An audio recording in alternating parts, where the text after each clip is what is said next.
Oke, jadi mari kita coba bahas lagi mengenai animenya dari Classroom of the Elite. Animenya dari anak-anak elit yang bakalan dapat makan gratis pada tahun depan. Dan kali ini tuh sendiri tuh mengenai video skip konten untuk episode ke-10-nya.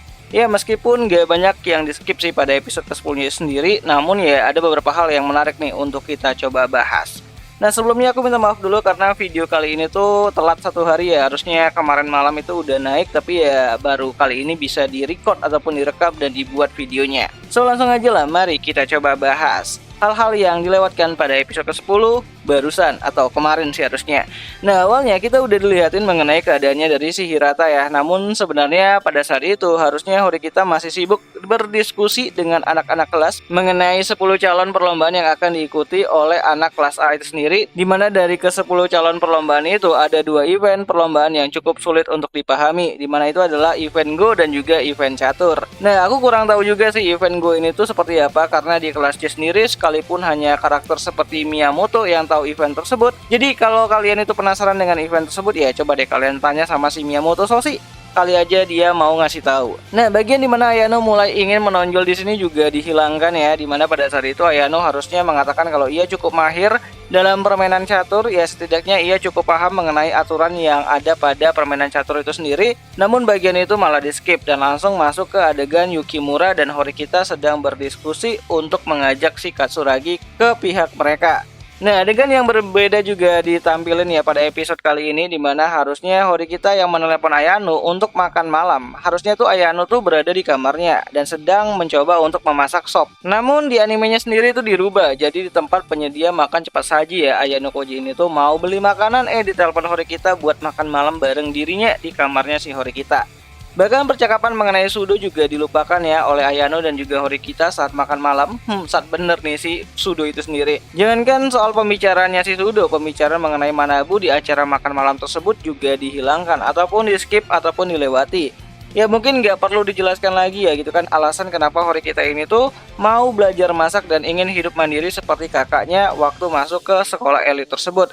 Namun sih sayang banget gitu kan hal itu di skip karena kesan brokonnya si Horikita dilewatkan begitu aja. Dan soal hasil latihan Horikita mengenai permainan catur, kalau di light novelnya itu Horikita bilang dan mengatakan kalau dia itu tidak pernah bisa menang melawan si Ayano Koji. Namun di adaptasi animenya diketahui kalau Horikita setidaknya pernah menang 3 kali dalam 54 kali percobaan waktu bermain catur bersama dengan si Ayano Koji, di mana 51 kali kemenangan untuk si Ayano Koji dan 3 kemenangan untuk Horikita.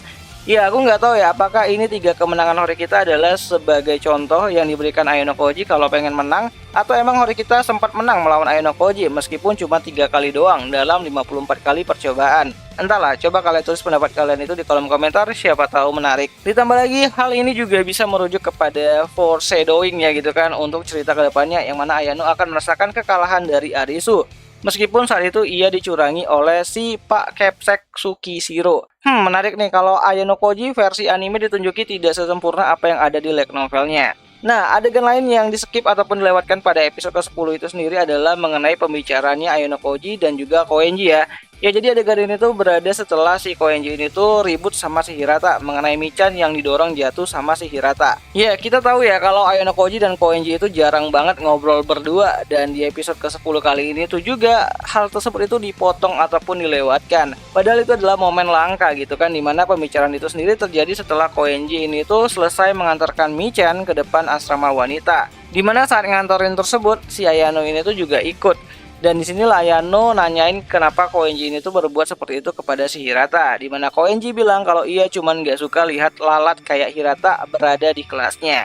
Dan Ayano juga meminta Koenji untuk membantu kelas. Namun Koenji akan melakukan apapun yang ia mau atas keinginannya sendiri, tanpa diperintah-perintah oleh orang lain, sekalipun itu adalah si Horikita. Nah, mungkin adegan terakhir yang di skip adalah obrolan singkat antara Ayano Koji dan juga Horikita sebelum Ayano ini tuh pergi ke gedung khusus untuk mengikuti ujian terakhir di semester ini, dimana Ayano mengatakan kalau ia lupa dengan semua rencana Horikita yang pernah Horikita katakan. Dan Horikita mengatakan kalau pilih aja 5 perlombaan yang menurut Ayano bisa dimenangkan oleh anak-anak kelas C. Apalagi lawannya itu adalah Arisu dari kelas 1A. Jadi kalau kelas C itu kalah, tidak akan ada anak kelas yang akan menyalahkan si Ayano Koji. Meskipun Horikita yakin kalau ia masih bisa menang kali ini. Nah, sebelum berangkat Horikita mengirim salinan data anak kelas C kepada Ayano melalui ponselnya. Dan berharap kalau permainan catur bisa jadi salah satu event yang bisa mereka mainkan dan menangkan nantinya. Iya, kedepannya kita akan mulai bisa ya melihat pertarungan Ayano Koji versus Arisu gitu kan, yang sangat menegangkan. Ya, sesuai dengan janjinya si Ayano, kalau ia akan menghadapi Arisu terlebih dahulu, baru ngurusin si Tsukishiro di bulan April mendatang. Apalagi di pertarungan kali ini tuh juga Ryuen maju menggantikan Kaneda, dimana itu artinya Ryuen akan maju di ujian akhir ini dengan resiko DO paling besar jika ia kalah dari Ichinose. Ya, bagi Ryuen ujian semester akhir ini itu sendiri akan jadi ujian penentu. Kalau ia kalah, ia akan membulatkan tekad menerima hasrat bertarungnya yang sudah memudar sejak dikalahkan Ayano Koji. Namun jika dia menang, ia akan mempertimbangkan untuk memimpin kelas sekali lagi. Menarik nih untuk melihat sepak terjangnya si Dragon Boy nantinya. Dan ya, jadi kurang lebih seperti itulah beberapa hal yang dilewatkan pada episode ke-10 dari adaptasi animenya itu sendiri, yang mana episode ke-10-nya itu sendiri sudah bisa kalian tonton di aplikasi Beastation dengan akses premium tentunya. Dan ya, itu aja lah dulu mengenai video kali ini, dan jika ada yang salah aku minta maaf, dan sampai jumpa di pembahasan anime lainnya. Jani.